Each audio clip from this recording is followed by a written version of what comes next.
Saya alumni dari S1 dan profesi UMS ya, jadi kita masih ada satu alma mater ya Mbak Safila ya. Oke, di pertemuan kali ini saya ingin sharing aja sih tentang fisioterapi kardiopulmonal. Jadi mungkin banyak dari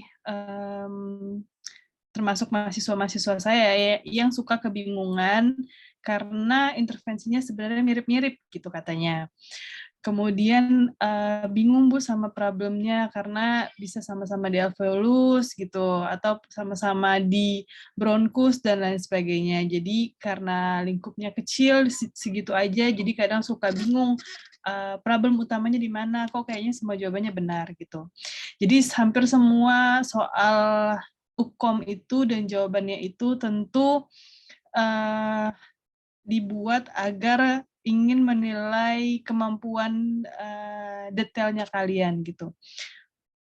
Sebenarnya kalau untuk soal UKOM jarang sekali untuk ditanya atau bahkan tidak pernah ya pertanyaan misalnya pengertian dari PPOK atau pengertian dari bronkiektasis gitu. Itu tuh nggak akan ada pertanyaan seperti itu. Jadi pertanyaan-pertanyaan yang akan muncul yang lebih mendetail tentang problemnya nanti. Jadi nggak akan ke pengertiannya. Jadi kalian sebenarnya nggak perlu khawatir kalau misalnya mungkin kalian nggak paham-paham istilah dari fisioterapi kardiopulmonal gitu. Oke, kemudian untuk intervensi kok kayaknya semuanya benar ya Bu gitu. Kalau misalnya soal kardio nanti kita akan share beberapa contoh soalnya. Jadi untuk intervensi memang pilihannya mirip-mirip kok kayaknya mobilisasi dini benar kalau misalnya orang habis post operasi CABG misalnya, tapi di breathing exercise juga benar gitu. Itu kan akan kita sesuaikan sama soalnya. Teman-teman semuanya ini sudah di lahan cukup lama, mungkin yang D3 sekitar 6 bulan, di sini yang D4 berapa bulan ya kalau yang D4 kelahan ya. Kemudian yang profesi udah hampir setahun juga kelahan. Jadi yang suka bikin rancu adalah pikiran kita sendiri sebenarnya. Jadi kalau misalnya ada soal tentang post operasi CABG, nah biasanya langsung otomatis keinget sama pasiennya kemarin, kondisinya seperti apa. Padahal untuk menentukan pilihan jawaban yang benar itu disesuaikan sama kondisi pasien yang ada di soalnya. Ini sederhana sebenarnya, tapi itu suka mempengaruhi keyakinan kita dalam memilih. Misalnya pas di lahan kemarin, oh kemarin saya dimobilisasi dini gitu misalnya, atau oh kemarin saya 3 hari tuh baru disuruh duduk misalnya. Padahal antara satu kondisi pasien dengan kondisi lainnya pasti akan berbeda gitu. Oke, kita coba sama-sama sharing aja ya soal-soal dari fisioterapi kardiopulmonal sebentar.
Apa sudah terlihat soalnya? Besarin lagi ya? Terlihat Ibu. Untuk teman-teman gimana? Udah terlihat belum? Sudah terlihat Bu. Oke, terima kasih. Oke, ini contoh soalnya ya. Jadi soal UKOM itu dibuat sebenarnya dalam bentuk yang cukup singkat, karena perkiraannya kalian akan mengerjakan dalam waktu 1 menit untuk 1 soal untuk perkiraannya. Makanya soal-soal UKOM itu dibuat dalam bentuk yang singkat dan detail gitu. Oke, komponen dalam soal ini adalah persoalannya dan ini adalah persoalannya sampai sini, dan ini adalah late in-nya atau soalnya. Kalian tidak akan bisa menjawab hanya baca soal terakhirnya saja gitu.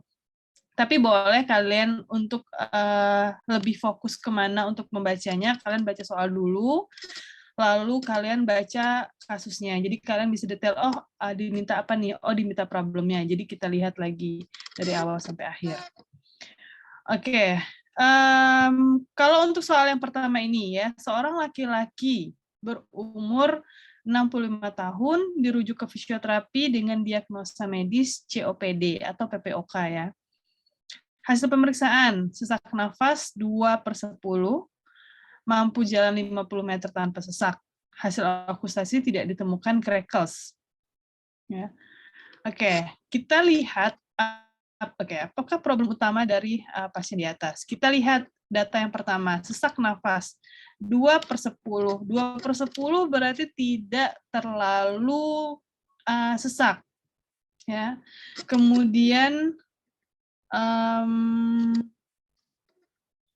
mampu berjalan 50 meter tanpa sesak, ya. Berarti nggak begitu problem. Hasil okultasi tidak ditemukan adanya crackles. Berarti tidak ada sputum di situ. Oke. Berarti kita lihat sini. Obstruksi jalan napas ada kemungkinan. Kemudian pengembisan paru tidak diperiksa karena tidak diukur pengembangan toraksnya, ya kan? Kemudian penurunan toleransi aktivitas, kita lihat di sini dia mampu berjalan 50 meter tanpa sesak. Kemudian ada mobilitas torak. Di sini tidak ada datanya. Kemudian ada pilihan lain yaitu disfungsi otot pernafasan. Di sini juga tidak ada datanya, gitu. Jadi kita lihat sesuai dengan kasus dan data yang ada diperiksa oleh si fisioterapi yang ada di soal ini. Ya, pengembisan paru tadi kita lihat bahwa tidak ada pengukuran pengembangan sangkar toraks ya. Kemudian penurunan toleransi aktivitas. Oh, dia mampu kok jalan 50 meter tanpa sesak, berarti dia tidak menurun toleransi aktivitasnya.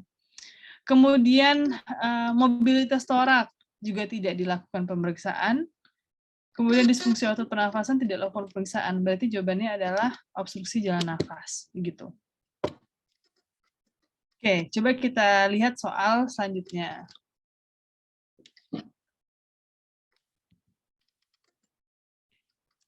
Oke. Seorang laki-laki berusia 32 tahun mengeluh batuk dan sesak nafas ya. Hampir semua soal kardio akan ada kalimat seperti itu. Batuk dan sesak nafas. Demam dan berkeringat. Ya. Kemudian terutama di malam hari. Kita tandain dulu. Oke, di malam hari. Hasil pemeriksaan terdapat rongki basah di apeks paru dan wheezing terlokalisir. Ya. Berarti ada dahak nih, terdapat rongki basah gitu pada apeks paru. Hasil pemeriksaan yang dapat kita lakukan. Yang pertama kita lihat observasi. Apakah dari data ini ada yang bisa kita observasi? Coba, ada nggak menurut teman-teman? Mana nih teman-temannya nih? Apakah dari data yang disampaikan di soal ini ada yang bisa kita observasi? Observasi itu kita bisa lihat apa? Lihat postur, ya kan? Lihat pola pernafasannya, lihat warna kulitnya, gitu kan?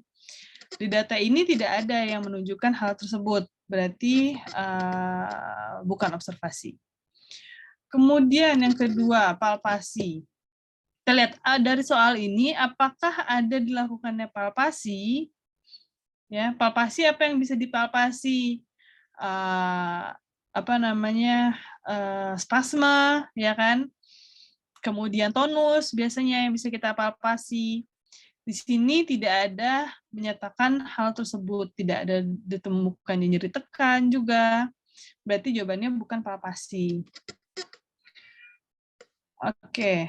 Lalu perkusi. Apa itu perkusi? Perkusi itu ketukan, ya kan?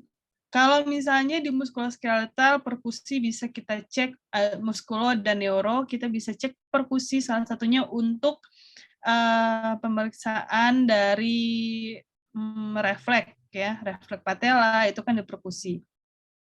Tapi pada kasus ini, pada kasus paru, perkusi yang biasa dilakukan adalah menggunakan jari gini ya. Saya rasa teman-teman semua sudah diajarkan. Jadi untuk mengetahui suara dari paru. Ya. Perkusi bisa jadi ada jawabannya karena di sini terdapat rongki basah ya dan wheezing terlokalisir. Kemudian auskultasi. Auskultasi yaitu dengan pendengaran. Ya. Jadi bisa jadi jawabannya karena tadi hasil pemeriksaannya dia berdasarkan ini terdapat rongki dan wheezing. Dan yang terakhir ada vokal fremitus. Vokal fremitus untuk apa? Vokal fremitus untuk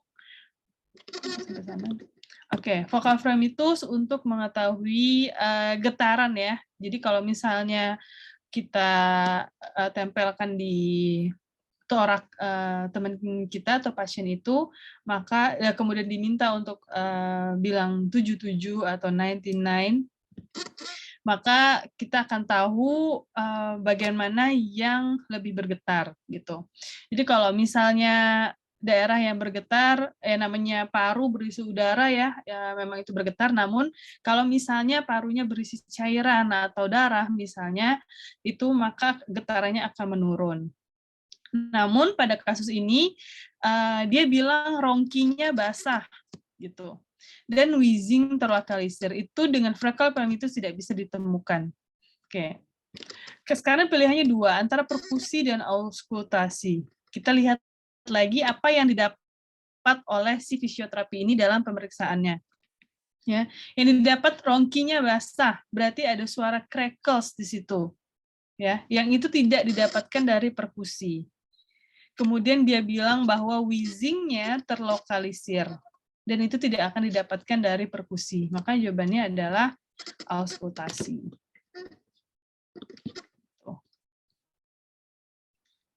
Oke.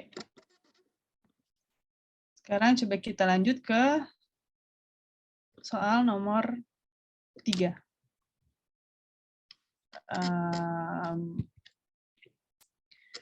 Oke, seorang perempuan 34 tahun, batuk berdahak ya dengan lokasi sputum berada di lobus atas paru kanan kiri.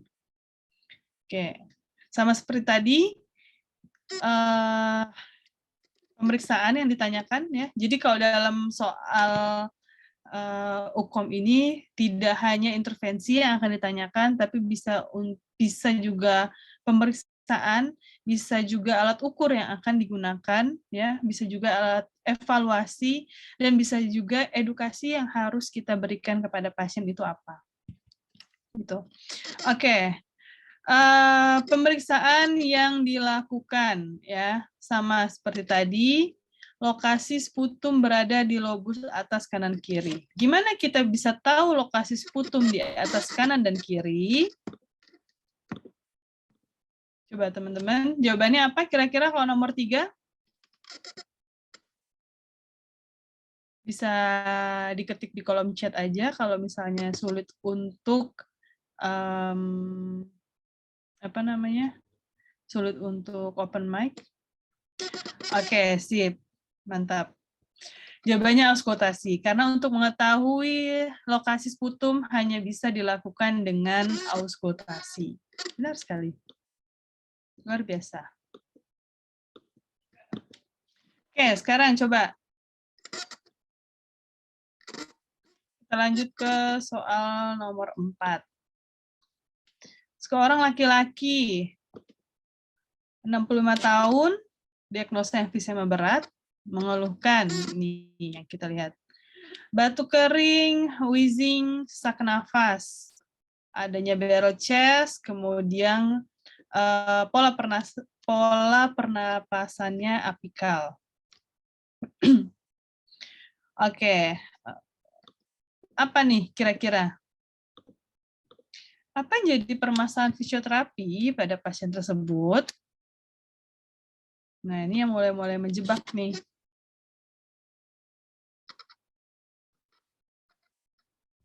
Kita lihat. D, Sofi jawab D. Vicky Horin dan Sirajuddin A ya. Yeni D. Oke.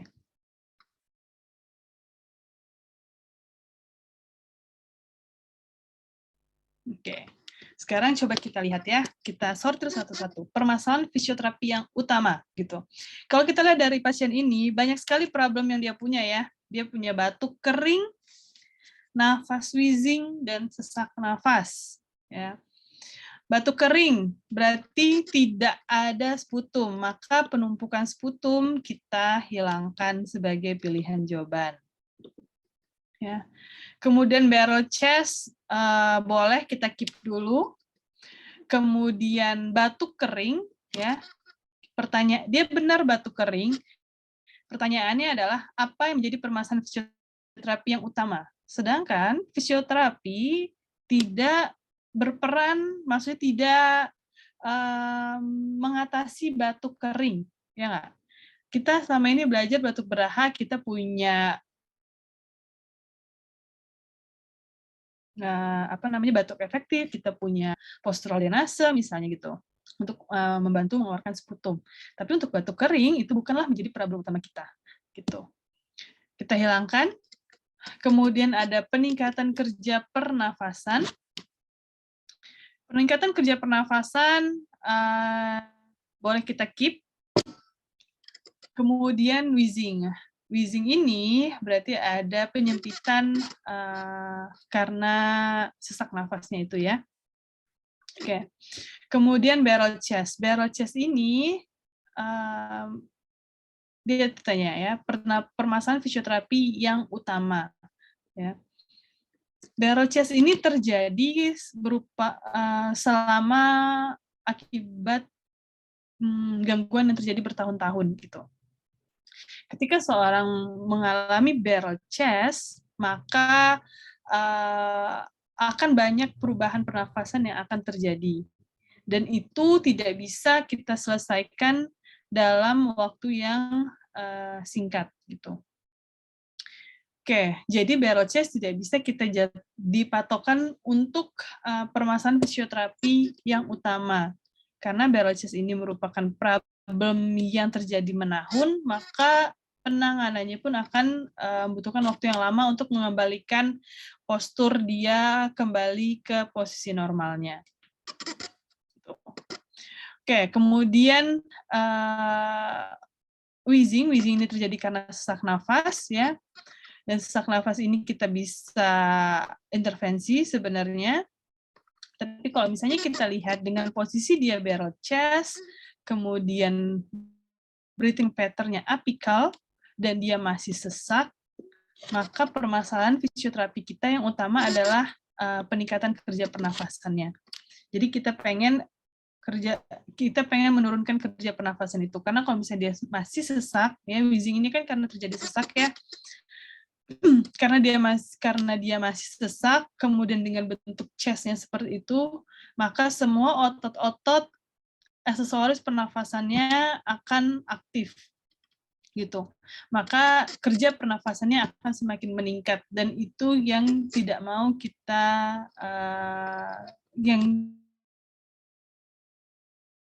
kita tidak mau itu hal itu terjadi gitu. Jadi juga D ya, peningkatan kerja pernafasan. Oke, soal nomor 5. Seorang perempuan berusia 51 tahun menjalani laparotomi ya.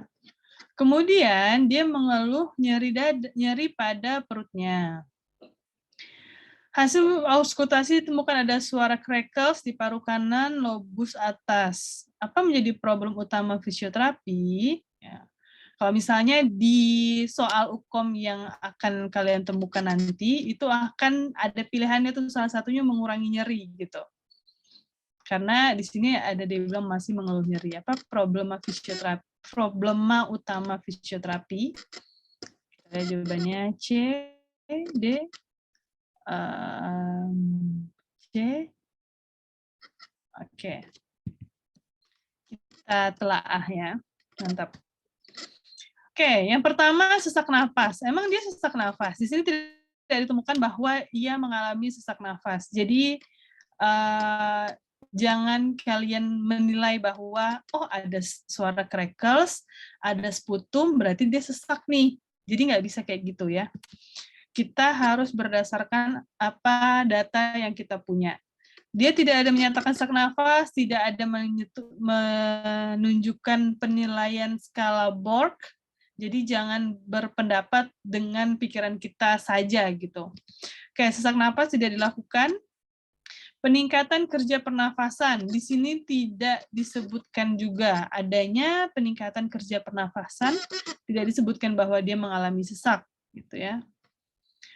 Oke, penumpakan mukus tadi banyak sekali jawabannya C, bisa kita keep karena adanya suara crackles berdasarkan hasil auskultasi. Penurunan volume paru tidak diperiksa. Kalau misalnya ada hasil spirometri, kita bisa ingat-ingat tuh nilai normal spirometri berapa ya, apakah dia mengalami penurunan atau enggak. Nyatanya, pada kasus ini tidak dilakukan pemeriksaan spirometri. Oke, lalu ada penurunan mobilisasi toraks.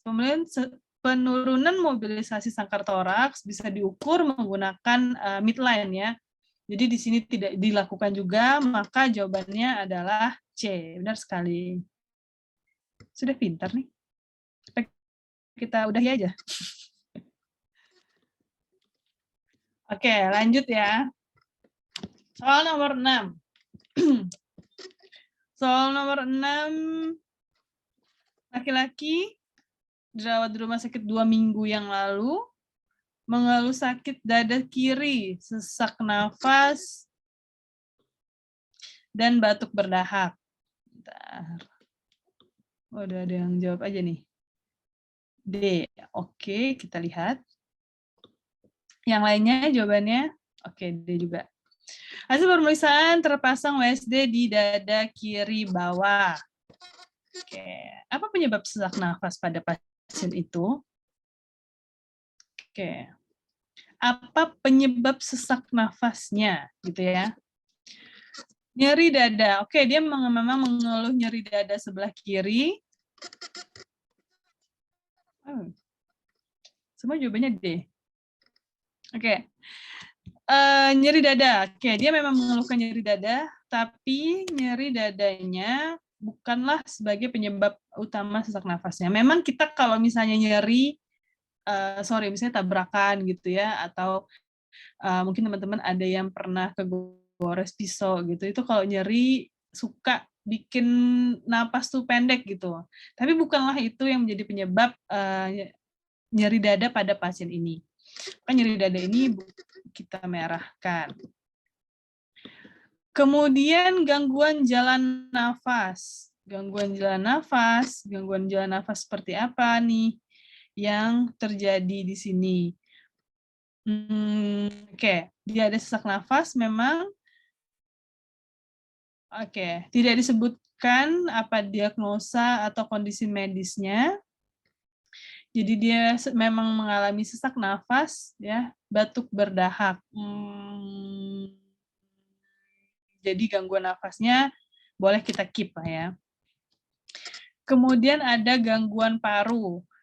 Dalam kondisi ini alveoli. Di sini tidak dilakukan pemeriksaan apapun yang menunjukkan bahwa alveolusnya lah yang mengalami problem. Ya.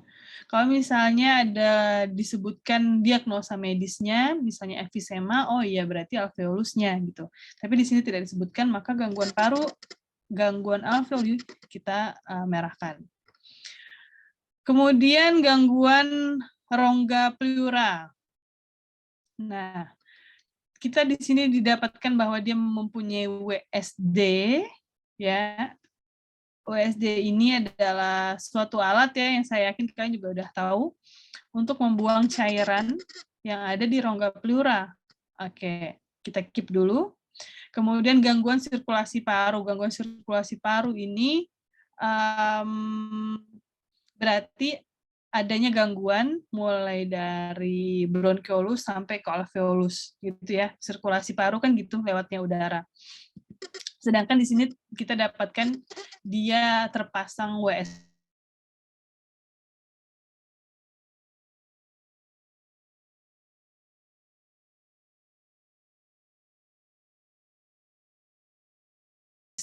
berarti bukanlah sirkulasi paru.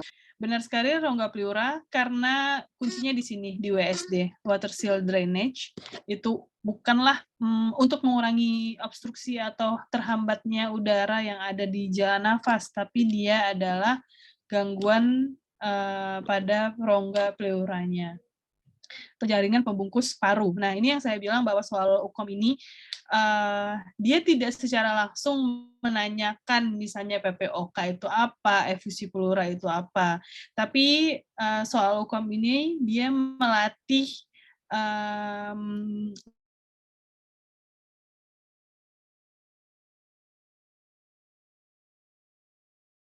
ini tidak mengetahui kepanjangannya, tidak ada gambaran WSD itu apa, maka WSD ini bukan menjadi clue bagi dia, padahal ini menjadi clue.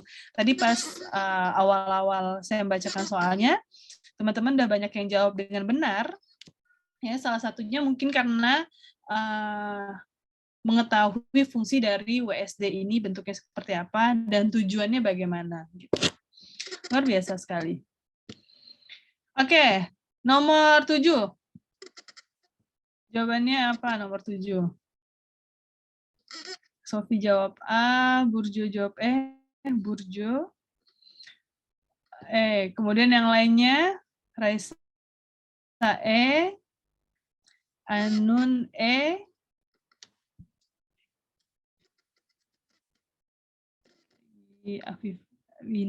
Afifah Sirajuddin Imas A. Oke, kita lihat ya. Apa pertanyaannya? Oke, apakah pemeriksaan yang dilakukan? Ya, fisioterapi ingin melakukan pemeriksaan subjektif, belum subjektif, salah nih kayaknya. Sorry. Fisioterapi ingin melakukan pemeriksaan subjektif. Apa pemeriksaan yang dilakukan? Pemeriksaan subjektif. Subjektif ini berarti tidak ada angka di situ ya. Jadi berdasarkan kondisi pasien. Oke. Pemeriksaan subjektif yang biasa dilakukan. Yang pertama adalah apakah ada nyeri, hal itu saja. Tapi kalau ditanya nyerinya berapa menggunakan FAS atau NRS, itu akan menjadi objektif. Kemudian sesak, Ibu mengalami sesak misalnya. Pas kapan sesaknya? Pas malam atau pas aktivitas? Nah, itu merupakan pemeriksaan subjektif berdasarkan si pasiennya. Tapi kalau diukur sesaknya, maka pemeriksaan itu menjadi pemeriksaan objektif. Oke, pemeriksaan subjektif tidak perlu berlama-lama ya. Udah pasti anamnesa jawabannya. Karena pemeriksaan inspeksi, palpasi, perkusi, maupun auskultasi itu akan menghasilkan pemeriksaan yang objektif.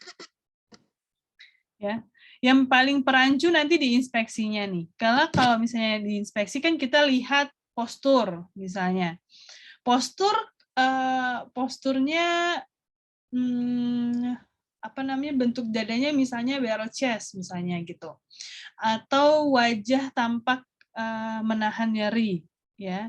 Nah, itu memang tampak seperti pemeriksaan subjektif, tapi tadi seperti postur dan lain-lain dari hasil inspeksi kan objektif gitu. Pemeriksaan postur ada nilainya sendiri gitu ya. Palpasi, perkusi dan auskultasi itu juga bisa menghasilkan pemeriksaan yang objektif. Jadi jawabannya adalah E. Oke, lanjut nomor 8. Nomor 8 apa?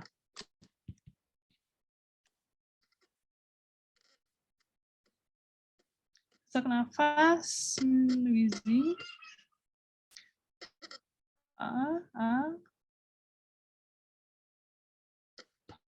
Oke, banyak kan jawab A. Oke, kita lihat ya. Di manakah lokasi pemeriksaan? Oke, apa yang diperiksa? Mengeluh sesak, batuk, terutama saat berdiri dan berjalan. Hasil auskultasi terdapat wheezing pada lobus atas kanan dan kiri. Oke. Coba Vicky, coba bisa open mic ya? Iya, bisa open mic-nya.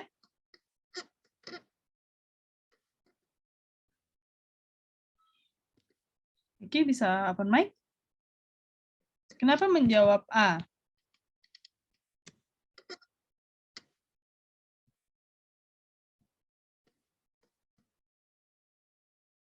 Vicky? Tidak bisa Vicky. Dwi Aryani bisa on mic?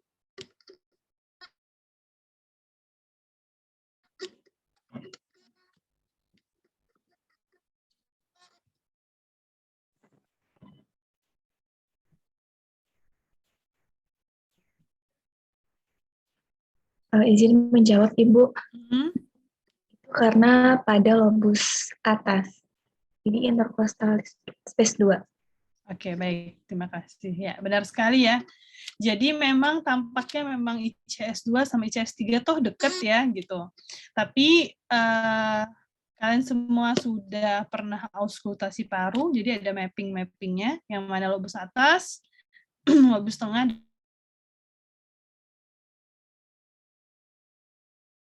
dan lobus. Oke. Lokasi pemeriksaannya iya, benar adalah di ICS 2 atau intercostal space 2. Sip. Oke, sekarang nomor 9, silakan.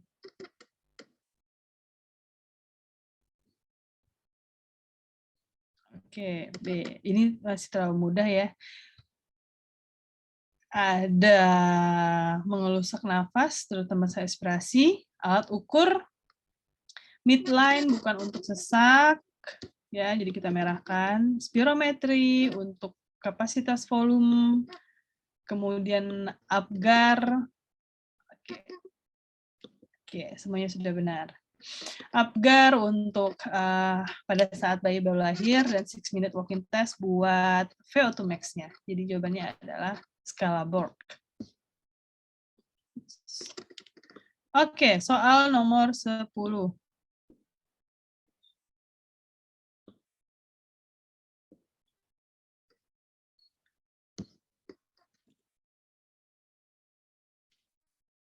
Risa B, Burjo B, Nun B.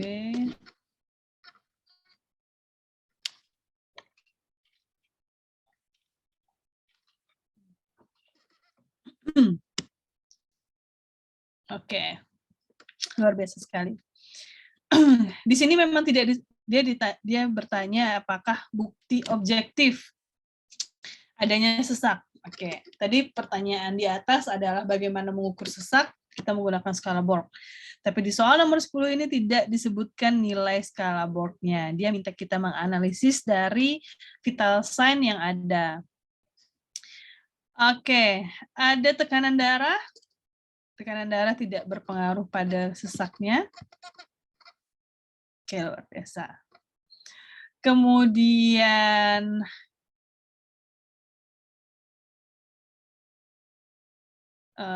RR ya. Tadi banyak teman-teman yang jawab RR. Boleh kita keep. Sebentar, kemudian denyut nadi. Denyut nadinya di bawah normal ya. Ini bradikardi. Kemudian warna kuku tidak menunjukkan adanya sesak atau tidak. Warna kuku menunjukkan masuknya pembuluh darah terkecil sampai ke perifer. Dan berdasarkan hasil pemeriksaan juga tidak menunjukkan warna kuku. Ya, paling pucat ini bisa ke wajah dan tubuh lainnya. Kemudian suara pekak tidak diperiksa juga, dan itu juga menjadi patokan kita ya, kalau misalnya dalam menentukan dia itu sesak atau enggak. Jadi benar jawabannya RR. 40 kali per menit. Kok malah dimerahin. Oke, jadi jawabannya adalah RR, 40 kali per menit. Jadi dia bernafas sangat cepat, takipnu ya. Oke. Sekarang nomor 11.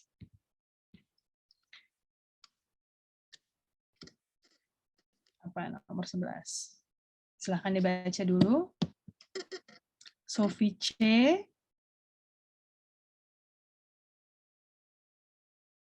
Yang lainnya.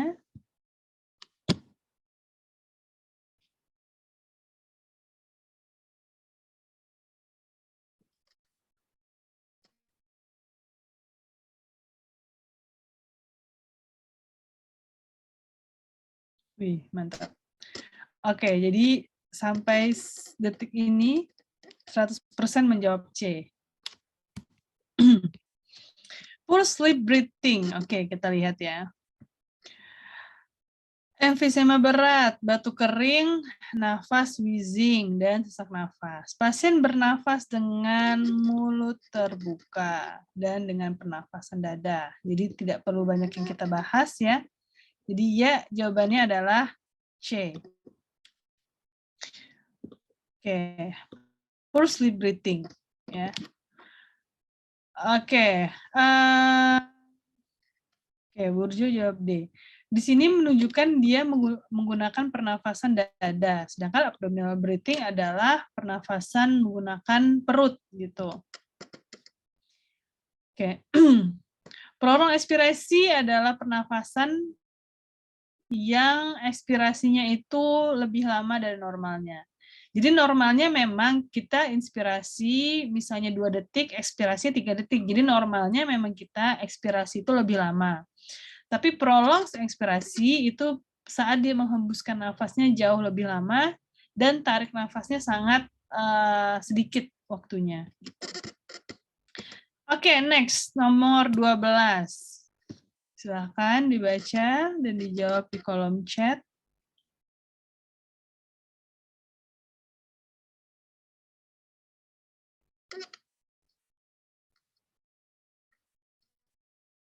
Ini menguji pengetahuan ya, pengetahuan hafalan.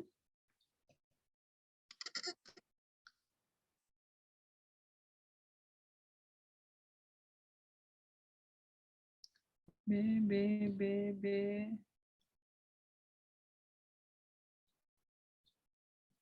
Oke, luar biasa sekali.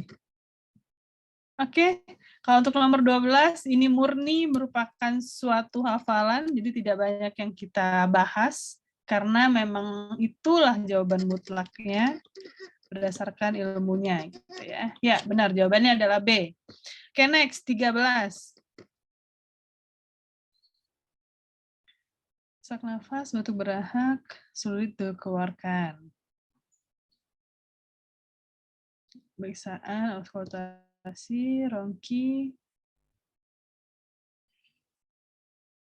Oke, silakan. Nomor 14, Resa B, AB.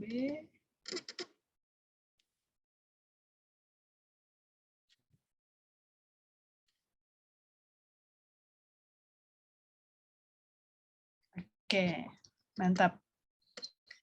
Ya, 100% jawabnya B ya. Oke, masalah fisioterapi, masalah utama fisioterapi. Yang A, nutrisi kurang. Kalau misalnya disebutkan bahwa berat badannya atau IMT-nya kurang dari normal, ini bisa menjadi patokan kita untuk menjawab nutrisi kurang. Tapi di sini tidak disebutkan. Oke, pemeriksaan jalan nafas yang tidak efektif. Boleh kita keep karena semua jawaban kalian B. Gangguan pertukaran gas. Ya, tentu kalau misalnya kita sesak, tentu ada gangguan pertukaran gas, tapi bukanlah itu menjadi masalah utama kita. Ya. Kemudian pola pernafasan tidak efektif, tidak disebutkan dalam pemeriksaan, dan intoleransi aktivitas tidak disebutkan dalam pemeriksaan. Kalau misalnya disebutkan tidak mampu berjalan sekian meter, tidak sulit untuk beraktivitas sehari-hari, sulit untuk makan dan masak misalnya, itu adalah clue untuk aktivitas, tapi di sini tidak disebutkan. Maka jawabannya ya, benar adalah B. Oke, next nomor 14. Oke. Silahkan dijawab. Oke, ini juga merupakan suatu hafalan.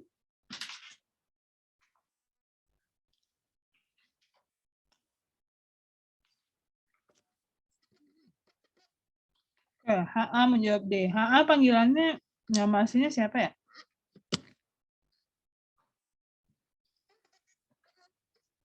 Yang lain?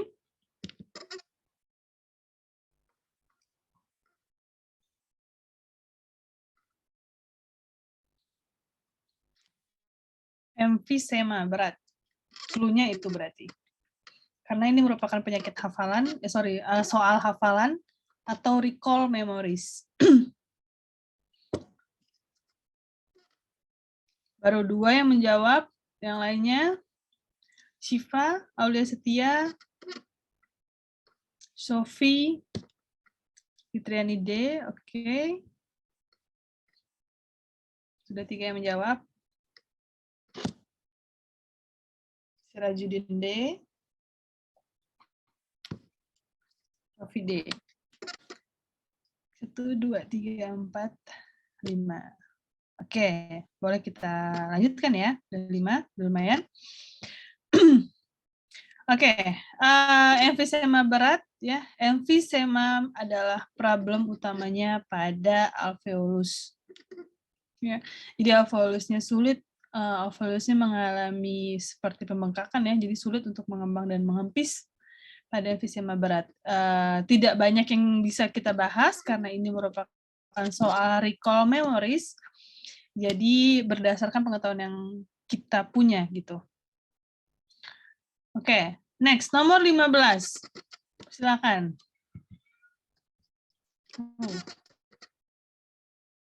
Cepat sekali, Sofia.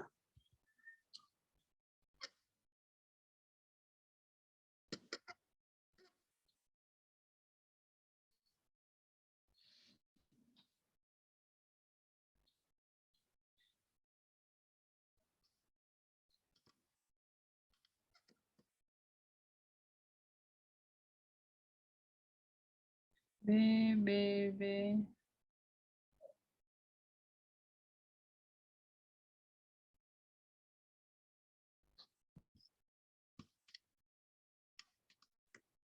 Oke, agak adil nih. Sofi bisa open mic, kenapa jawabannya A? Izin menjawab ya Ibu. Kalau yang saya ingat itu fungsi USD itu untuk mengeluarkan cairan. Kalau nggak salah tadi sempat disinggung di soal di awal juga, memang agak rancu antara cairan dan udara, cuma saya ingatnya kayaknya cairan. Mohon koreksi Ibu kalau salah. Terima kasih. Oke, terima kasih. Oke, kemudian coba Ainun. Ainun bisa bercerita kenapa memilih B? Izin menjawab Ibu, ini mungkin kalau kata kuncinya di pneumotorak, karena pneumotorak itu kan ada jebakan udara ya di pleuranya. Jadi saya pilih yang mengeluarkan udara. Oke, baik, terima kasih. Oke, yang pertama karena WSD-nya, yang kedua karena pneumotoraknya. Oke, gini. Jadi WSD itu memang bisa untuk mengeluarkan cairan dan bisa untuk mengeluarkan udara. Di soal sebelumnya WSD-nya digunakan ada karena kasusnya apa tadi ya? Oke, nanti deh kita ke atas. Karena kondisinya memang terdapat problem di pleuranya. Jadi soal sebelumnya mengarah ke efusi pleura. Namun di soal yang ini sudah terdiagnosis dengan kondisi medis pneumotorak. Jadi adanya air trap atau jebakan udara yang ada di toraks. Oke, jadi ini merupakan soal recall juga. Jadi untuk kondisi pneumotoraks, maka WSD yang digunakan adalah untuk mengeluarkan udara, gitu ya. Oke, next nomor 16.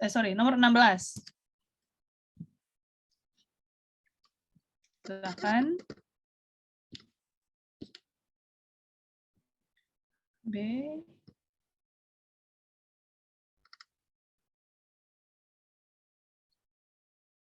Data yang diperoleh dari pemeriksaan perkusi. Oke.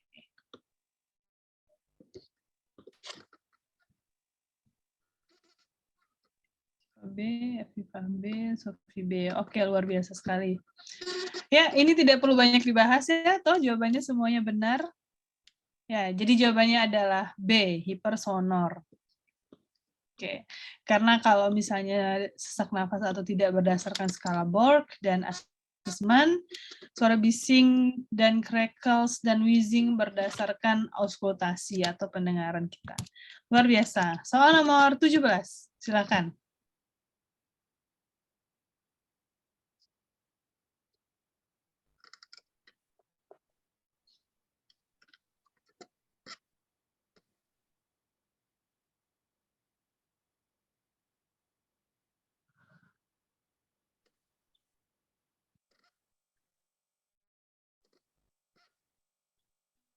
Jode, Siva B, Sufi B. D.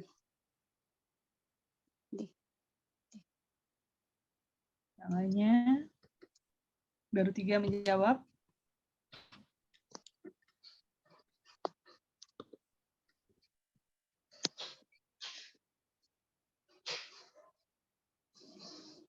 Jadi, oke, boleh kita bahas ya. Jadi pertanyaannya adalah spasma apa dia? Nah, kita back to the soalnya. Dia mengalami spasme otot-otot aksesoris muscle.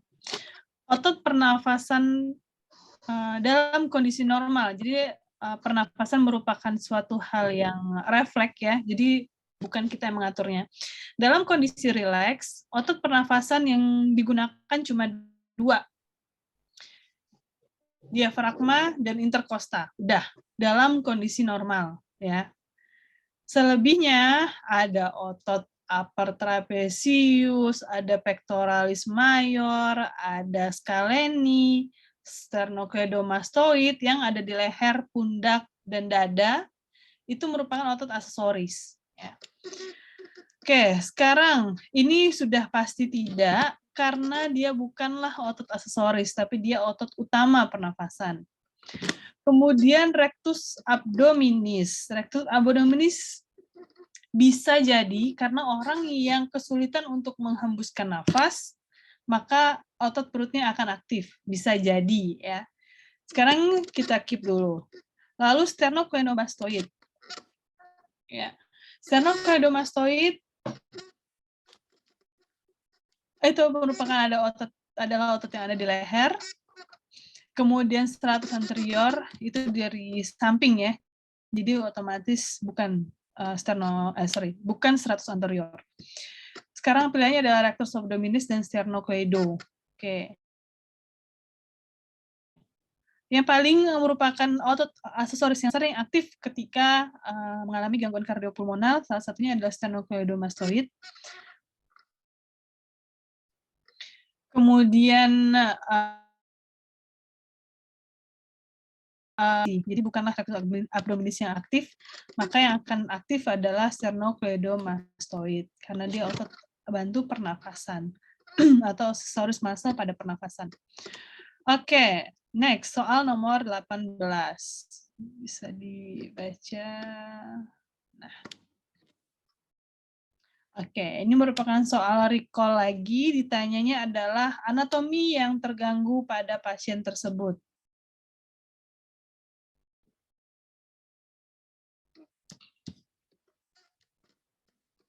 Oke, Burjo menjawab A. Sirajudin A. Sofi A.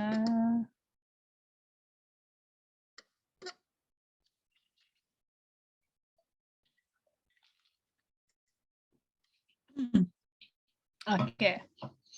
Ini cukup mudah ya. Jadi diagnosisnya adalah bronchiale. misalnya kalian pun tidak ingat apa itu bronchiale, tapi itu adalah pilihannya 2, bronkus atau bronchiolus gitu kan.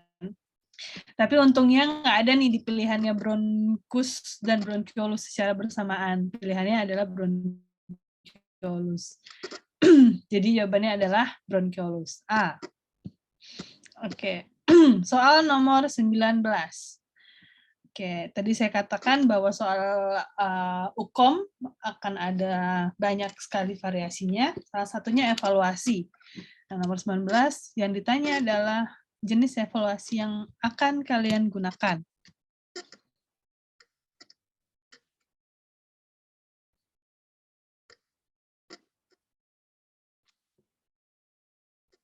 Silahkan. EJC, HAC, C.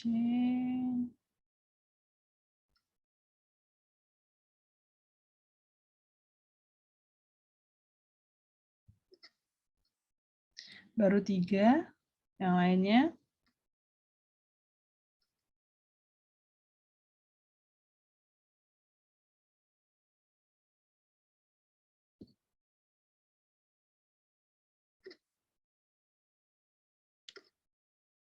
Yang lainnya mana nih? Masih dilema. 1 menit ya waktu kita setiap soalnya.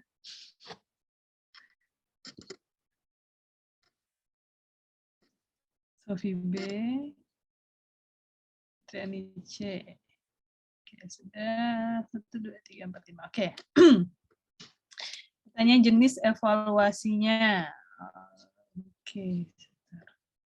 Kenapa bentuknya seperti ini?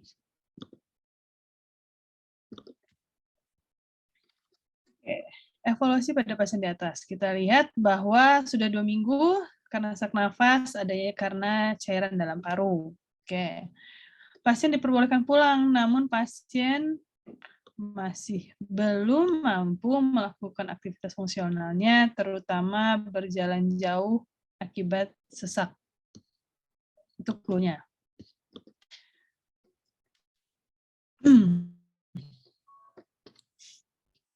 Oke. Work balance merupakan pemeriksaan, namanya juga balance ya, buat keseimbangan. Di sini memang dia nyatakan bahwa belum mampu aktivitas berjalan, logikanya kalau dia nggak mampu jalan, kalau dipaksa jalan dia memang bakal jatuh, nggak seimbang, tapi bukanlah itu problemnya dia tidak bisa berjalan. Maka work balance akan kita merahin.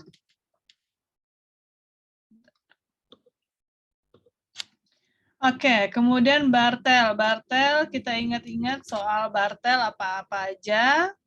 Mandi, makan, buang air kecil, buang air besar, dan lain sebagainya. Dan di sini di Bartel tidak, Bartel memang untuk memeriksa aktivitas fungsional. Tapi dalam indeks Bartel tidak ada pertanyaan untuk kondisi seperti pasien ini. Maka indeks Bartel akan kita merahin. Oke, jawaban yang paling banyak C, kita keep dulu. Kemudian functional reach test, ini untuk, bukanlah untuk kondisi seperti ini, functional reach test. Kemudian ada functional independent measurement, juga bukan kondisi seperti, bukan dan juga bukan evaluasi yang tepat untuk kondisi pasien di atas. Oke, karena dia sudah menyatakan bahwa sulit berjalan jauh akibat sesak. Jadi kita gunakan MRC dyspnea scale, gitu ya. Oke, nomor 20. Silakan. Apa tindakan fisioterapi pertama kali?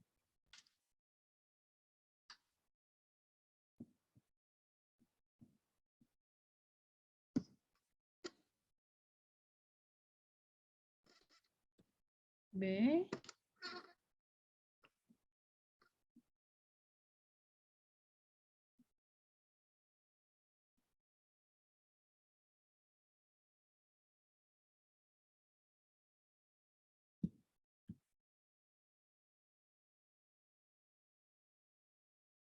Sofia,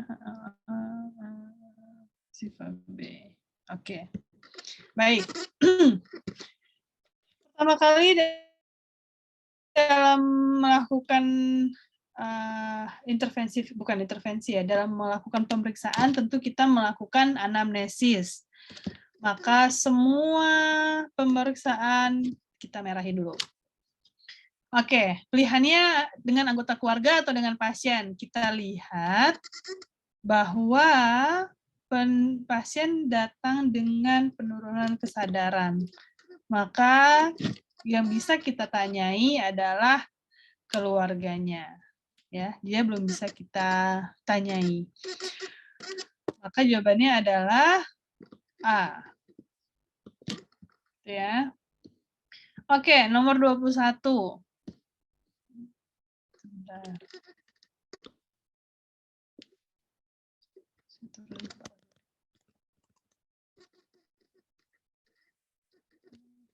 Gak potong sih.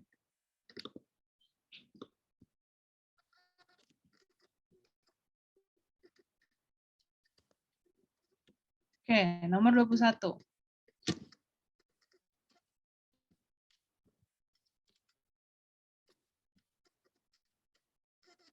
D.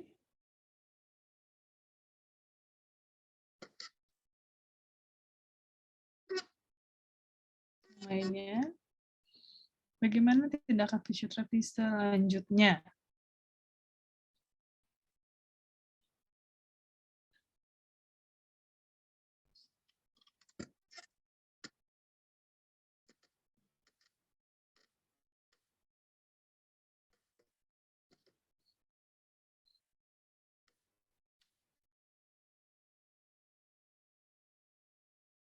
Baru 3 yang menjawab.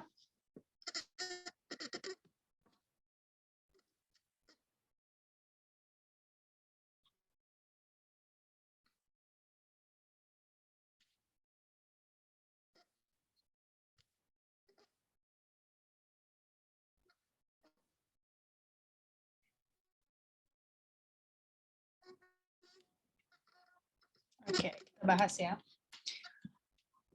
Oke, fisioterapi setelah dilakukan pemeriksaan, fisioterapi datang, namun pasien menolak diterapi dan mengatakan bahwa ia tidak perlu di fisioterapi. Apa tindakan fisioterapi selanjutnya? Oke, jawaban pertama, menghormati keputusan pasien dan mendokumentasikan penolakan tersebut. Hal ini memang bisa jadi patokan kita. Inilah yang jadi jawaban yang akan menjadi perancu dari jawabannya nanti.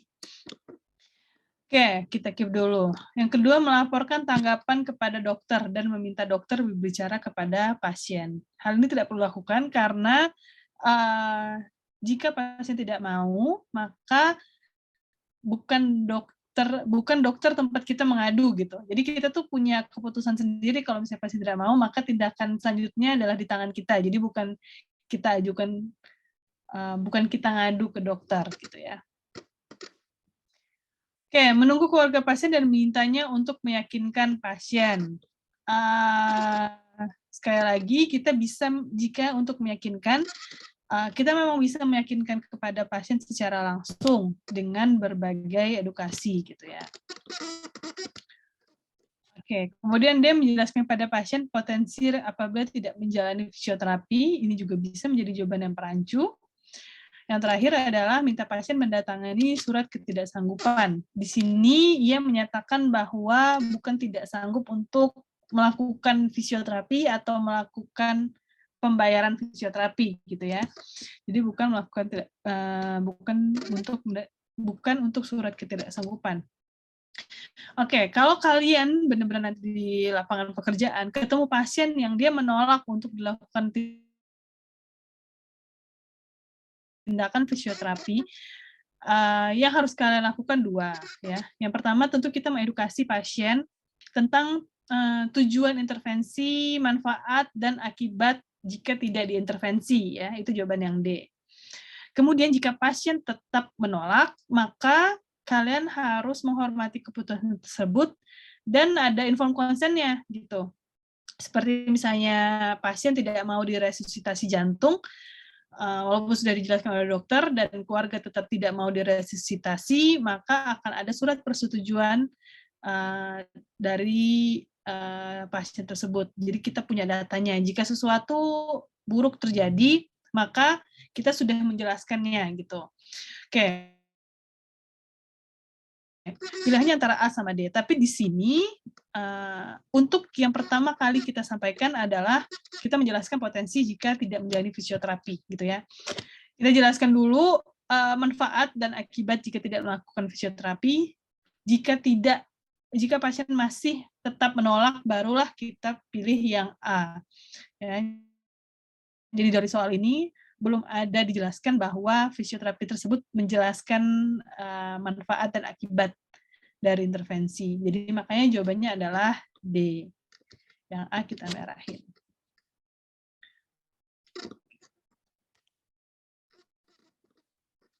Oke, soal nomor 22.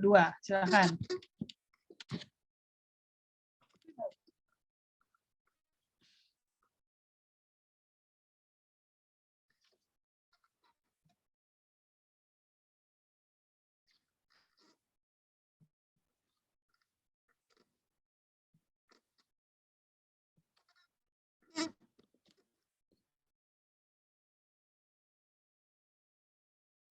Berjudi 5, D atau C?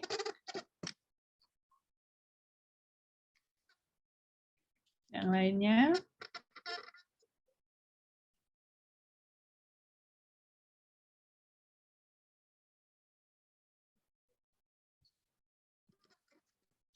Citra D.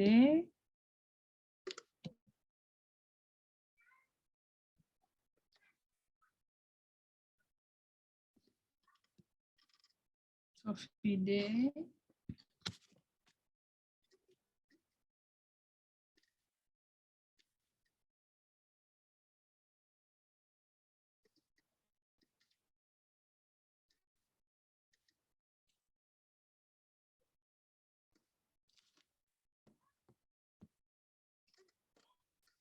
Yang lainnya?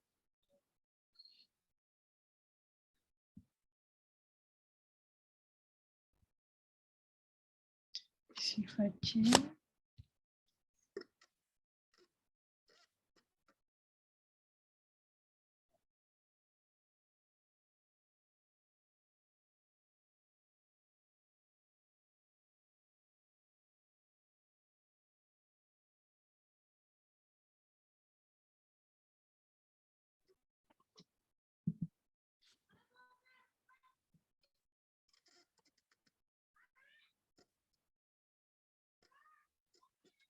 Satu lagi.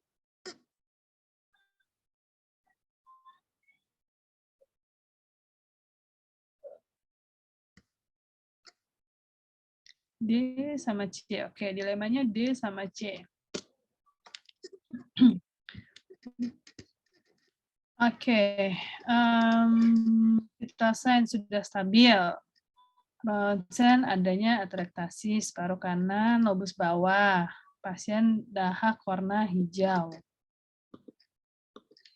Apa tindakan fisioterapi pertama kali? Ya, pertama mobilisasi dini.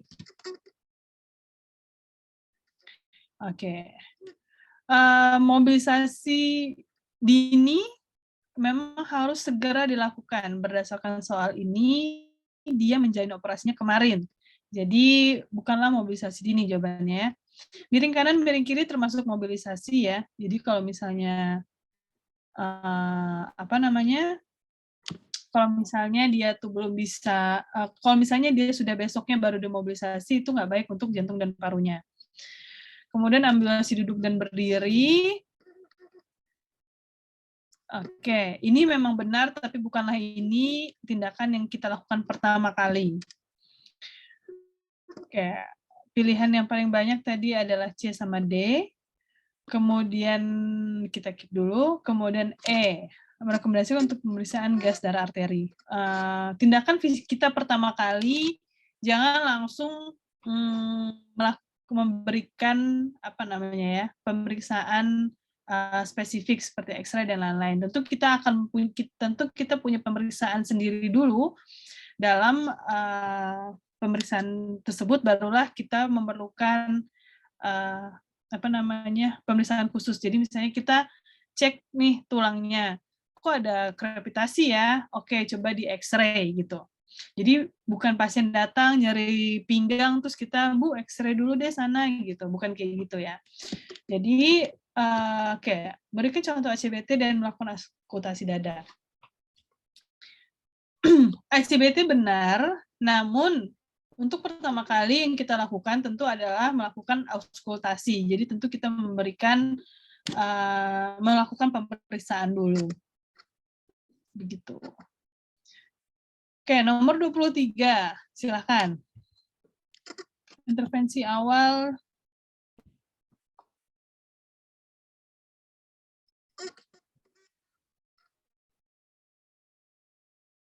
Oke.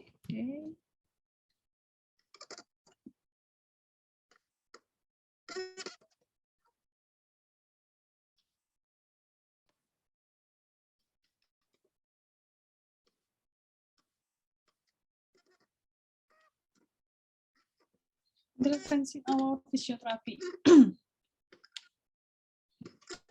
Operasi lobektomi paru kiri dan lobus bawah. Oke, ini kita tandain. Hasil pemeriksaan vital sign stabil, ronsen menunjukkan atelektasis, saturasi oksigen 95, mandiri melakukan back exercise, namun batuk masih lemah dan saluran nafas berkurang. Oke. Oke, sudah jam 8.43. Oke, kita bahas ya. Untuk ROM exercise. ROM exercise ini tidak ada data yang menunjukkan bahwa pasien ini membutuhkan ROM exercise. Pasien sudah mampu melakukan back exercise gitu ya. Jadi bukan ROM lah jadi patokan utama kita. Oke, kemudian ACBT ya, ini merupakan serangkaian intervensi. Kita keep dulu. Kemudian continuous positive airway pressure. Ini bukan ya. Kita merahkan. Postural drainase, posisi tengkurap. Coba kita lihat. Oxten atelektasis, paru kanan, lobus bawah. Oke, bukanlah postural drainase ya, karena juga tidak disebutkan adanya dilakukan auskultasi. Kemudian perkusi dan vibrasi untuk sputum, namun di sini batuknya masih lemah dan saluran nafas berkurang. Perkusi dan vibrasi ini merupakan perancu dari jawabannya. Namun pada kondisi seperti ini, yang paling tepat dilakukan adalah ACBT ya, Active Cycling Breathing Technique.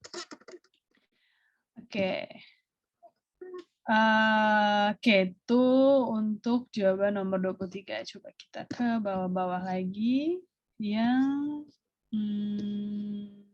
intervensi misalnya. Coba nomor 38 bisa dilihat.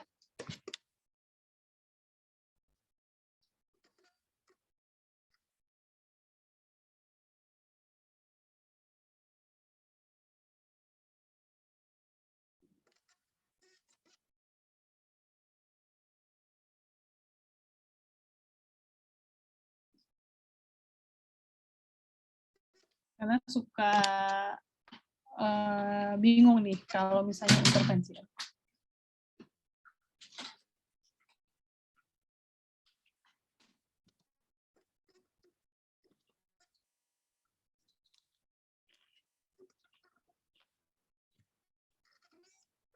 Ade, Fitrianide,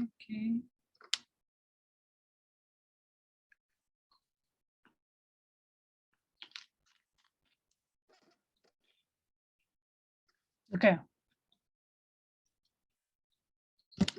Intervensi yang tepat ya. Jadi banyak sekali intervensi fisioterapi dan tadi saya bilang bahwa tampaknya mirip-mirip intervensinya. Dilema antara A dan D ya. Jadi kebanyakan Jawabannya antara A dan D. Oke. A kita skip dulu, coba. Kemudian kita lihat B, stretching otot pernafasan. Di sini tidak disebutkan bahwa otot pernafasan mengalami spasme dan pemendekan atau adanya perubahan forward head, perubahan postur dan lain sebagainya. Oke, kemudian ada postural drainage. Di sini tidak disebutkan bahwa ia memiliki di sini tidak disebutkan bahwa ia memiliki sputum. Kemudian D, kemudian kita tadi banyak antara A sama D kita skip, sekarang kita E, strengthening otot pernafasan. Strengthening otot pernafasan bisa jadi benar karena adanya penurunan gerakan toraks kanan bagian bawah. Tapi untuk otot pernafasan apa, di sini tidak dijelaskan secara detail. Otot pernafasan diafragma kah, interkostal kah, dan lain sebagainya. Oke, makanya kita merahin. Bedanya antara dua segmental breathing dan thoracic mobilization exercise. Karena adanya penurunan gerakan toraks kanan bagian bawah, dia menyebutkan secara spesifik seperti itu, maka yang paling tepat adalah segmental breathing. Ya. Kenapa? Karena thoracic mobilization exercise ini cenderung untuk membantu pengembangan paru kanan dan kiri secara bilateral gitu. Sedangkan pada soalnya dia menunjukkan secara spesifik adanya penurunan gerakan toraks kanan. Disebutkan lagi kanan bagian bawah. Maka yang paling tepat adalah A gitu. Oke, ini nanti soalnya saya kasih ke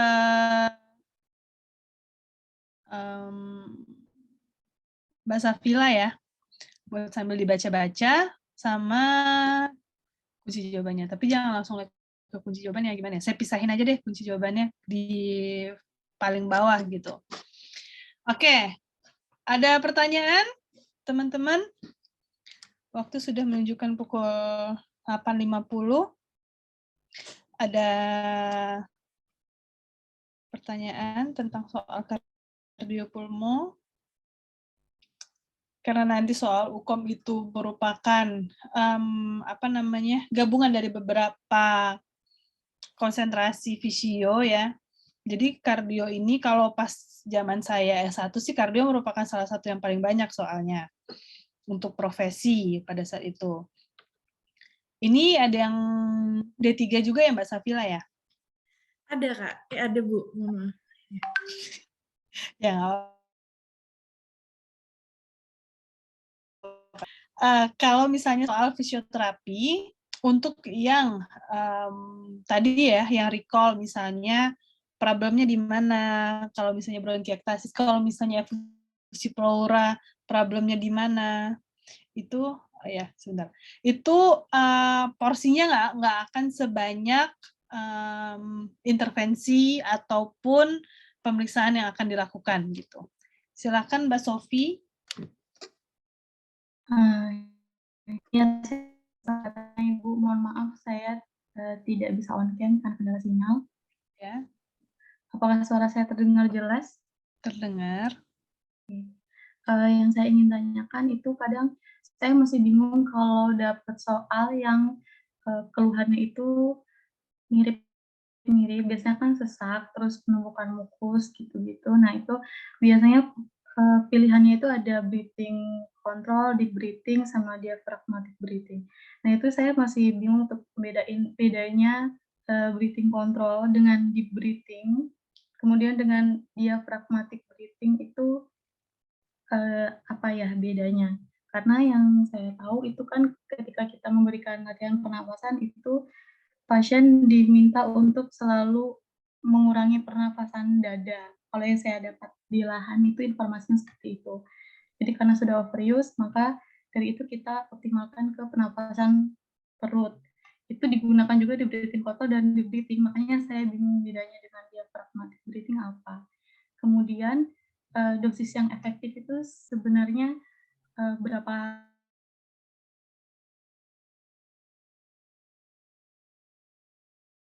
kali atau baik, sama-sama Mbak Sofi. Oke, ya memang itu yang jadi dilemanya ya. Jadi kalau misalnya dalam latihan pernafasan memang tampaknya mirip-mirip saja. Kita balik lagi ke keluhan dan clue-clue yang ada dari pasiennya. Misalnya deep breathing. Deep breathing itu inspirasi lebih banyak daripada ekspirasi. Jadi saat menghirup nafas membutuhkan waktu yang lebih lama. Berarti apa? Berarti dia sulit saat menarik nafas. Dia sulit saat deep breathing. Oke, ketika deep breathing ya, maka memang lebih banyak sangkar dada kita yang bergerak. Berbeda dengan pulse breathing. Nah, deep breathing dan pulse breathing itu adalah hal yang berbeda. Kalau pulse breathing, ekspirasinya yang diperlama. Ya. Oke, sekarang kita lihat kalau pulse breathing, ekspirasinya dilamain, berarti dia sulit untuk ekspirasi. Atau banyak udara yang di dalam sangkar toraksnya, makanya diberikanlah intervensi berupa pengeluaran udara. Kalau deep breathing, berarti dia membutuhkan banyak udara masuk, ya, berarti dia kesulitan untuk menarik nafas, gitu. Tapi dia tidak bermasalah saat mengeluarkan nafas. Makanya kalau misalnya kondisinya dia bernafas dengan prolonged ekspirasi, dia bernafas normalnya, ekspirasinya itu lama, ya. Kemudian kenapa dia membuang pernafasan itu lama? Nah, itu kan adalah sebuah clue gitu ya.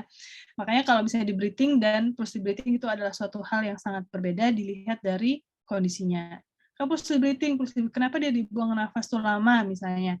Oh, berarti di dalam parunya itu terdapat banyak udara sehingga dia harus mengeluarkan udara banyak.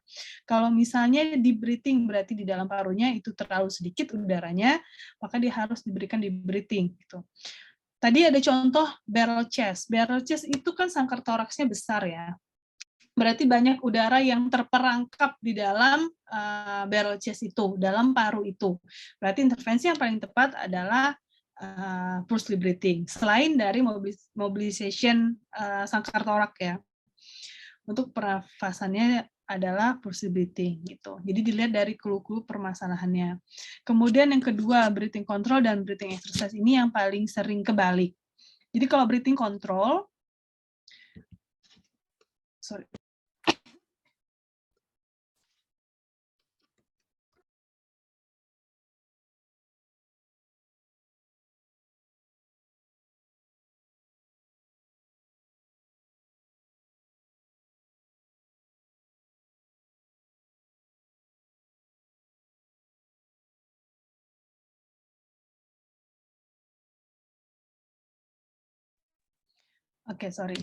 Jadi breathing control dan breathing exercise ini yang cukup sering kebalik. Jadi kalau breathing control itu kontrolnya ada di kita sebagai fisioterapi. Jadi kita yang menginstruksikan pasien kapan tarik nafas, kapan menghembuskan nafas. Breathing control dilakukan karena pola pernafasan pasien tidak benar. Makanya kita latih, kita kontrol dia gitu ya. Kalau breathing exercise, kita minta dia untuk nafas serileksnya. Biasanya dilakukan saat dia sesak yang akut atau sesaknya kambuh gitu. Lalu kita minta dia untuk, Ibu nafas rileks aja, Ibu posisinya duduk seperti ini atau meringkuk seperti ini gitu ya. Lalu nafas rileks aja. Itu breathing exercise. Jadi kita minta dia bernafas serileksnya aja. Breathing exercise biasa kita gunakan untuk pasien yang saat itu sesaknya tinggi. Misalnya dinyatakan skala Borg-nya 5 ke atas gitu ya. Itu untuk breathing exercise. Tapi kalau breathing control, ya itu tidak dalam kondisi sesak pasiennya. Yang kedua adalah pola pernafasannya tidak benar. Tadi prolonged expiration atau dan lain sebagainya gitu. Gitu Mbak Sofi. Bisa diterima atau ada yang belum jelas? Sudah jelas, Bu. Terima kasih informasinya. Oke, sama-sama. Oke, Mbak Ainun. Perbedaan prolong expiration dan pulse breathing. Pulse breathing satu dan panjang fase. Oke, baik Mbak Ainun. Prolong expirasi dan pulse breathing, bedanya apa? Sama, cuman prolong expirasi itu adalah pola pernafasan. Kalau pulse breathing adalah latihan. Kalau orang dengan prolong expirasi, nggak mungkin kita latih dengan pulse breathing, karena makin terprolong tuh expirasinya gitu.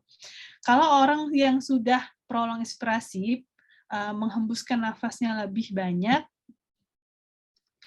tentu akan kita balikin pola pernafasannya gitu. Jadi jangan kita banyakin lagi ekspirasinya, malah kita latih dia deep breathing. Kalau pulse breathing adalah suatu latihan gitu, itu bedanya. Bisa dipahami Mbak Ainun?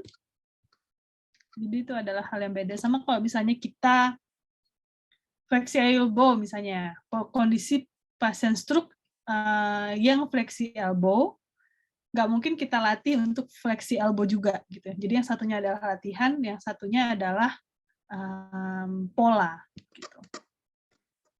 Terima kasih. Mau bertanya Bu Fija untuk menjelaskan TEE dan FET. FET ini apa? Syah, tolong dijabarin dulu.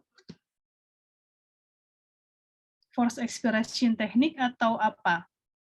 Karena kadang singkatan suka beda-beda nih pemahamannya. Force expiration teknik, ya benar ya. Oke, thoracic expansion exercise dan force expiration teknik. Ya, itu dua hal yang sangat berbeda ya.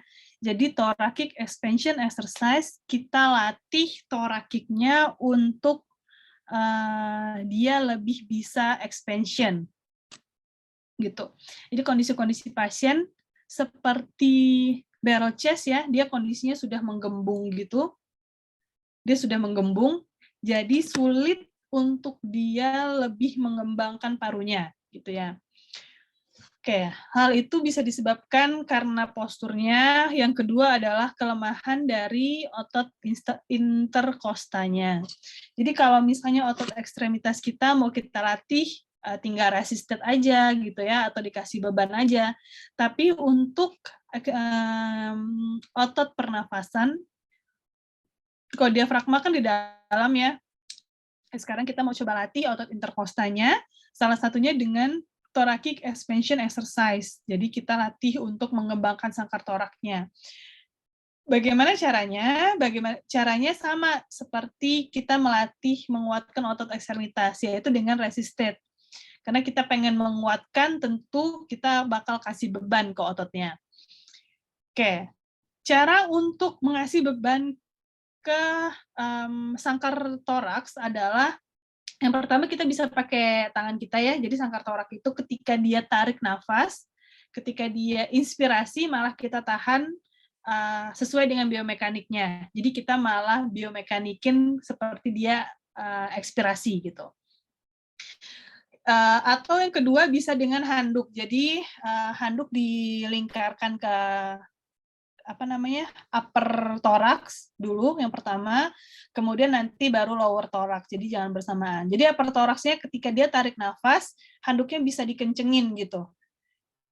Itu untuk menguatkan otot-otot interkostal. Itu thoracic expansion exercise. Lalu force expiration technique adalah kita melatih untuk ekspirasi. Ya. Jadi kalau misalnya force expiration teknik ini, yang suka bikin kebalik adalah kesannya force itu juga memberikan tekanan ya. Tapi di sini adalah kondisinya dipaksa untuk ekspirasi gitu. Jadi malah sebaliknya, ketika dia ekspirasi, malah kita tambah tarikannya. Jadi bantu untuk ngeluarin ekspirasinya. yang mengeluarkan karbon dioksida yang ada di dalam parunya yang terperangkap gitu. Jadi kalau thoracic expansion itu ketika dia inspirasi malah kita tahan, kalau force expirasi itu adalah ketika dia ekspirasi malah kita bantu. Gitu. Ya, bisa diterima? Ada yang kurang jelas? Oke, sama-sama.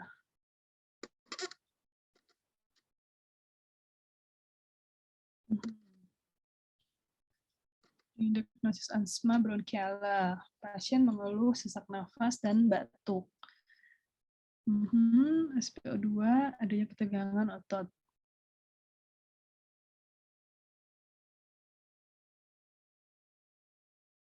Oke, ini Sofi ada soal ya. Relaksasi chest physiotherapy, segmental breathing dan batuk exercise. Oke, coba kita bahas sama-sama soal yang dari Sofi ya. Jadi tadi Sofi bilang kadang suka bingung Bu intervensinya gitu ya. Kemudian ini ada soal contoh satu kasus soal yang bisa kita bahas tentang pemberian intervensi. Mungkin teman-teman bisa jawab dulu. Ini ada A, B, C, D, dan E ya. Yang C itu kurang dititikin kayaknya Sofi. Oke, coba teman-teman telaah dan dibaca. Kira-kira apa nih jawaban yang paling tepat?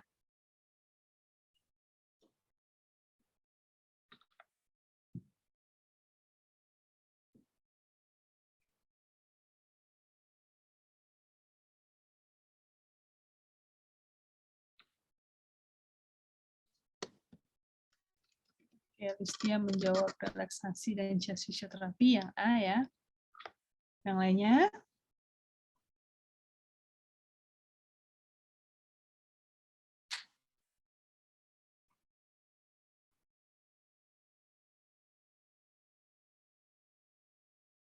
Menjawab A.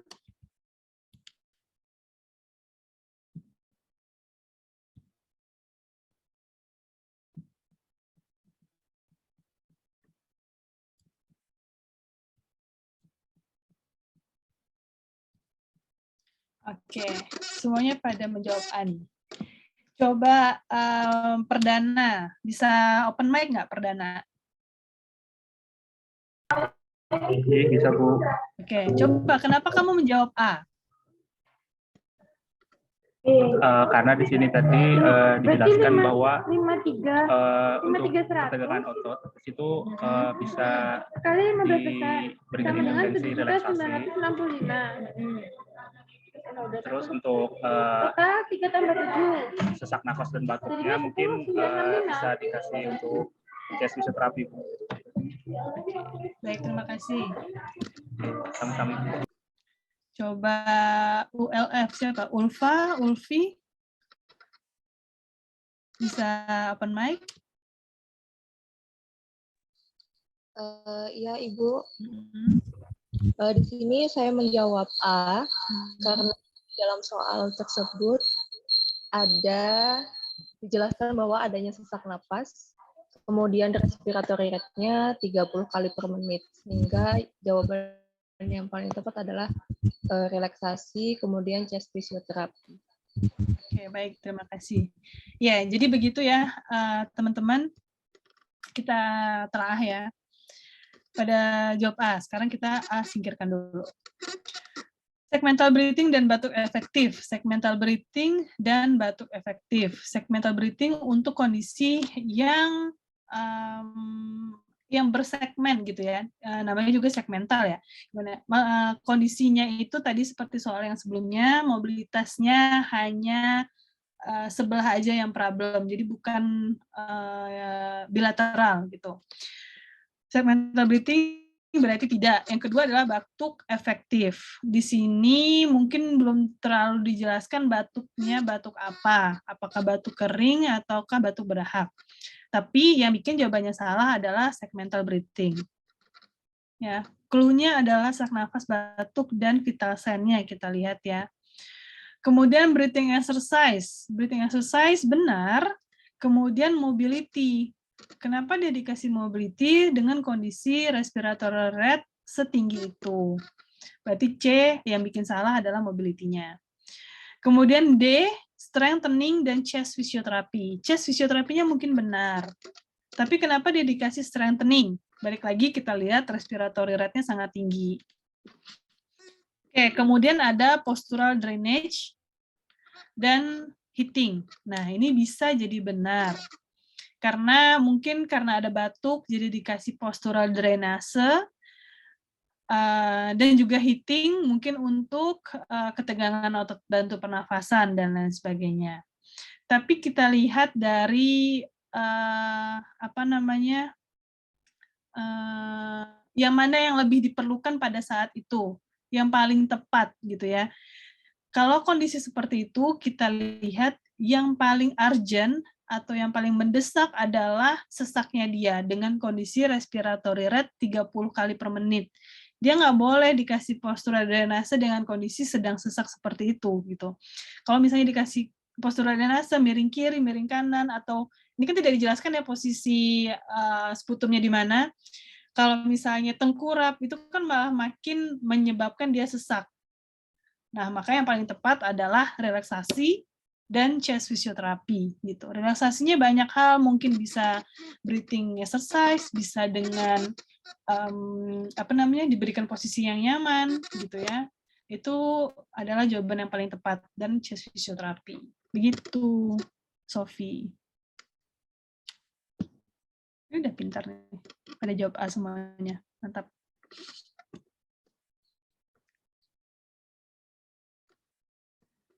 Oke, ada lagi pertanyaan?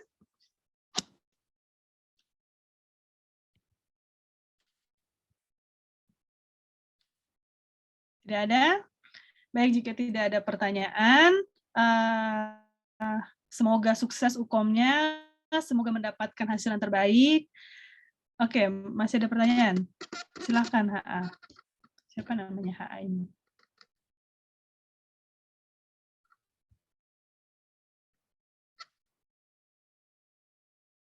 Ya, silakan HA pertanyaannya.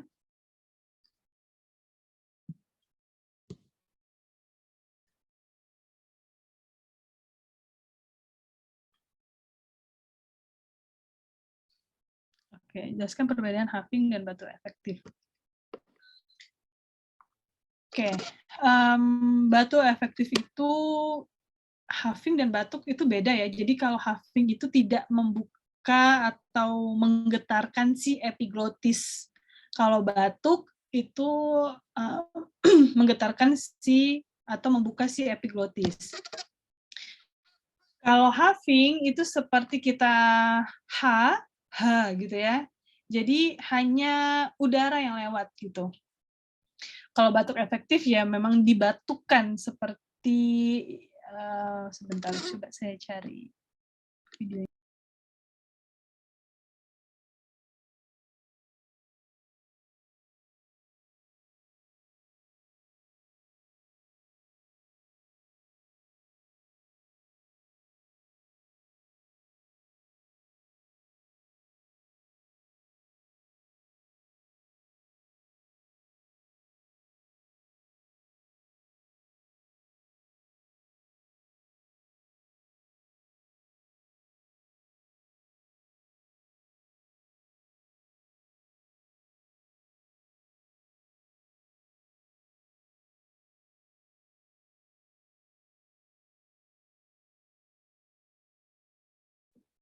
Oke, sepertinya agak lama kalau saya cari di YouTube dulu ya.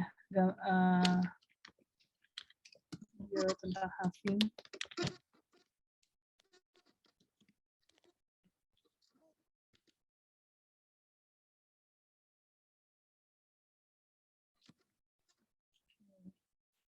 Saya kasih linknya aja ya.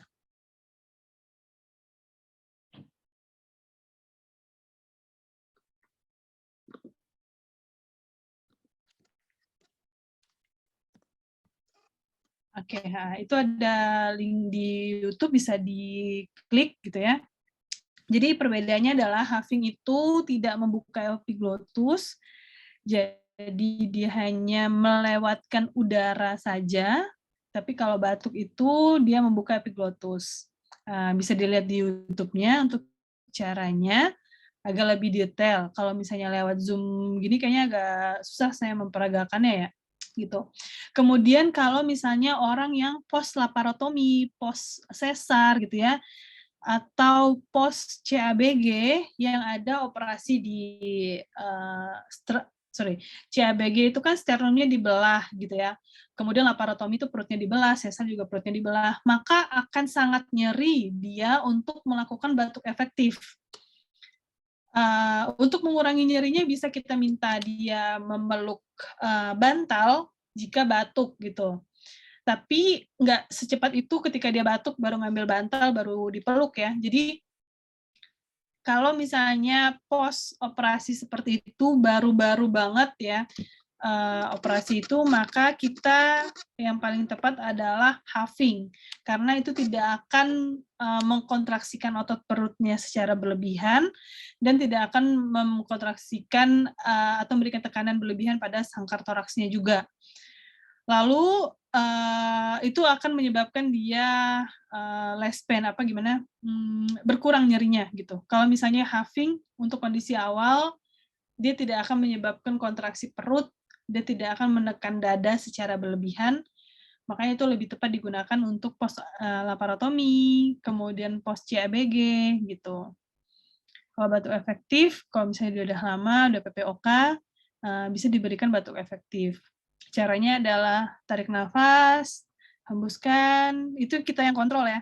Tarik nafas lagi, Bu, hembuskan, tarik nafas, yang ketiga, pas hembuskan yang ketiga itu dibatukan 2 kali, gitu. Itu cara untuk batuk efektif. Bisa diterima, HA.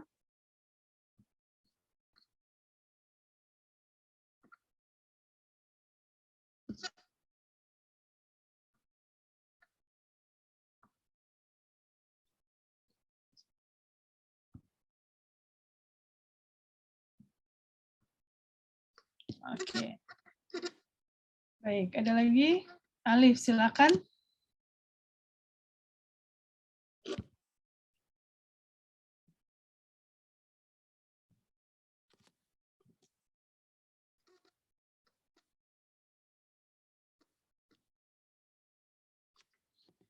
Obesitas perokok berat, kedapatan demam. Hari kedua pasca gastrektomi. Itu sangat lemah dan non-produktif.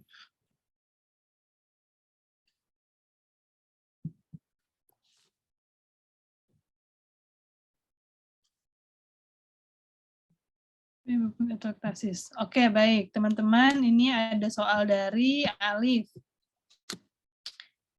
Silahkan coba dipahami dan dijawab bersama-sama dulu.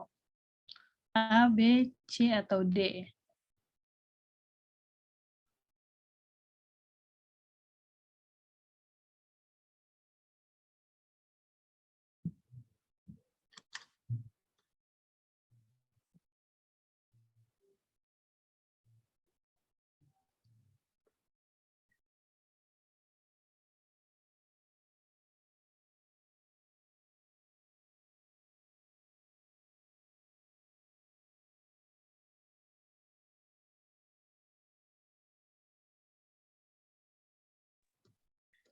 Apa penyebab atelektasis?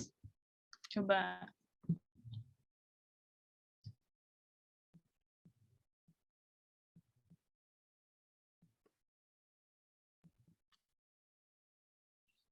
Sofi menjawab D.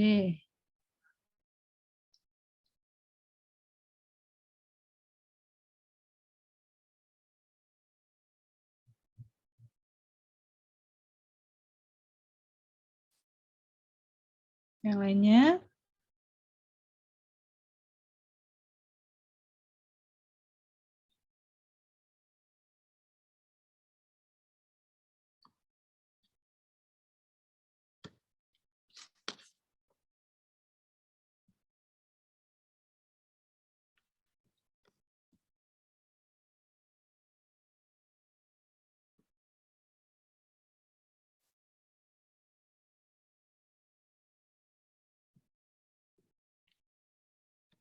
Baru Sofi nih yang jawab, yang lainnya mana nih?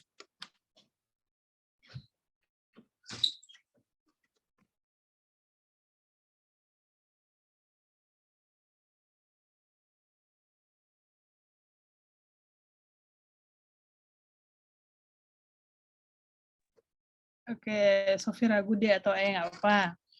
Yang lainnya mana nih?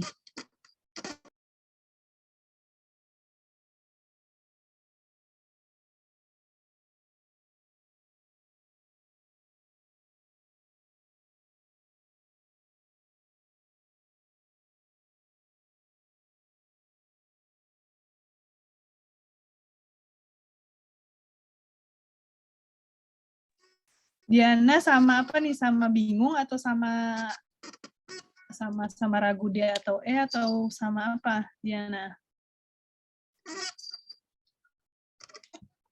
Diana D.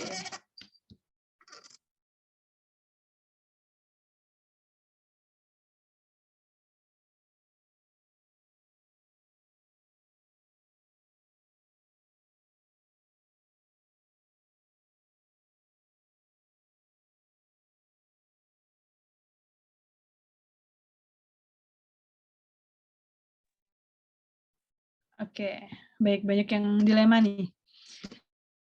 Sebenarnya atelektasis itu memang sering ditemukan pada pos operasi laparotomi gitu ya, chest physiotherapy, CABG, itu memang sering ditemukan